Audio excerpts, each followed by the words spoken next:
talk about protein. So 1/4 of your plate should be coming from protein. Traditionally, a lot of times we've used meat for our protein, and chicken is a really good option because it's really lean, so that can be good. We've got beef and pork. You want to choose leaner cuts for that. It's better if you can do like the fresh meat or frozen fresh meat. You just don't want it highly processed, like something like, bacon's very processed, or some of the lunch meats are going to be processed.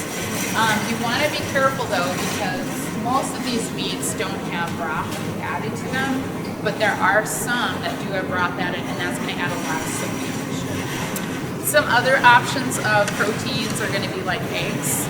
And if you don't want to get your protein from an animal, you can have something like beans. That can be, or lentils or soy. All of those can be things that can be used instead of meat products.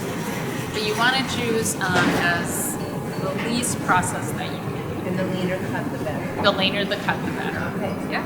So that's what you want 1/4 of your plate to come from, is from the protein. And you can get fish as well. Yep, And that's fish, tuna, any of those can be a good option. terrific. Yeah.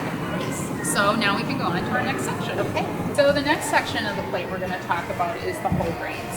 And they can be coming from grains, or they can come from starchy vegetables like a whole potato or yam or squash or peas, corn. It also can be things like beans, lentils, which are good protein sources too, but they're also a grain. We also have like brown rice and wild rice. Those are all going to be good choices because they're really good whole grains. And if you are going to do some type of pasta, it's better if you can do a whole grain pasta. So what do you got in your arms there? Well, Rebecca, I wanted some help with, they all look good, all these breads look great, but what is the best, and how do we determine what's the best? You want to get a bread that is a whole grain, and the way you're going to do that is you're going to look at the label. Because the first thing on the label is what is the most in the food. So you can see here it says whole wheat flour. Right. So this is going to be a good whole grain bread. It's got some fiber in it, so that's going to be good. Terrific. But this is also 12 grain, isn't it? So this is a 12 grain, and you would think that this would be a really good option, but if you look at the label, it's enriched, unbleached flour, which is a white flour. So that isn't going to be as good of an option. It just looks like it's going to be whole grain, and it's not. Good to read the labels. Yep, yeah. And then explain sprouted to me. I'm not quite sure. So a sprouted grain bread is where the wheat, which is a seed, has been allowed to sprout. And when that happens, it actually increases the nutritional value of the wheat.